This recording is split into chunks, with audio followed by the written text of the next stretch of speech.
Okay, team. Next video we've got for you is the toilet and shower video. How exciting. So this is our fully composting off-grid toilet. Now there's a sheet here that you can read to familiarize yourself with how to use the toilet. But there's definitely things you need to know, otherwise it won't work. So it works with core peat. So in the number 2 section, we have a whole core peat block, and that bacteria actually breaks down what we put in there and the toilet paper and turns it into soil, which is actually incredible, right? But the things that we have to know is when we're going to the toilet for number 2s, we have to pull this lever at the back, and you'll see it opens this flap, right? That's where number 2s go. So, and that composting system in the back there is a dry system, so we can't put a wee in there. Can't put number 1s in there, right? So number 1s go at the front. So when we go to the toilet for a wee, we keep that shut, okay? That's sealed.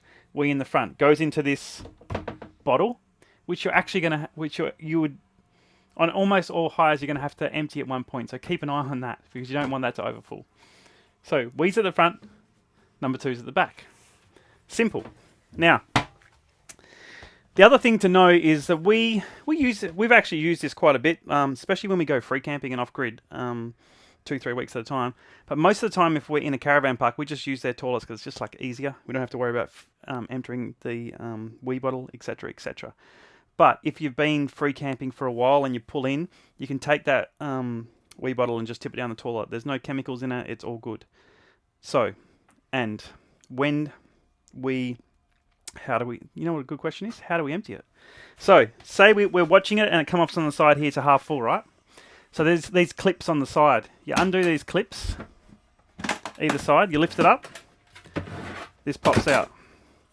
Take that to a toilet, tip it in, come back. Now generally what we do so it smells nice all the time is then we get is it in this drawer? No. Oh, it's in here. So we go to the cleaning section of the bus.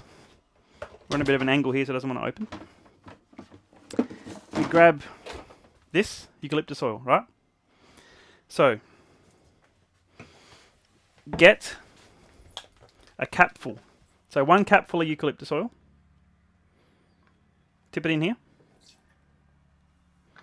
And that will keep everything smelling really nice. Put that back. Drop that in. Seals by itself. Put the clips back on.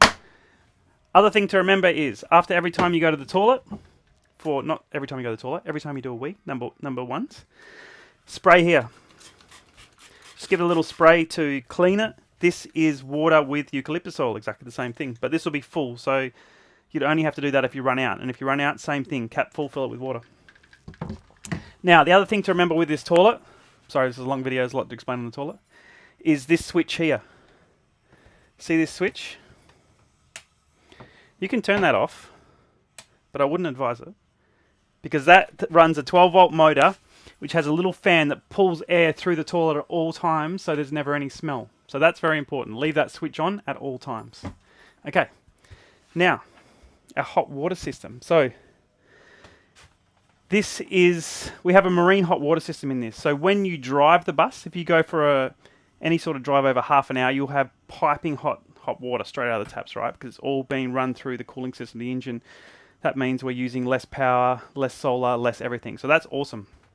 But when you park up, if you're not plugged in, you want to turn the hot water system off because it chews way too much power. So the switch for that is over here. So if you come back to here, to our flick switchboard, the red one for hot water, turn that off. So we have that off most of the time because it chews a lot of power. We get piping hot water when we drive.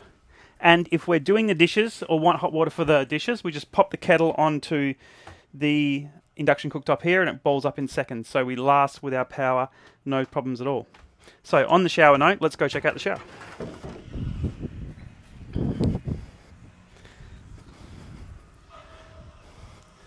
So this should be super simple for you guys to find. There's a white door here, twist the handle, pop the shower out, turn the shower on. Simple as that. Hot and cold, Especially, like, this is literally magic after a long drive. So I would time your showers for long drives. You do a long drive, get somewhere, have a shower. It's awesome. Otherwise, it's only barely lukewarm on the hot water system. So, number one, long drive means everybody showers up. And that's about all we have.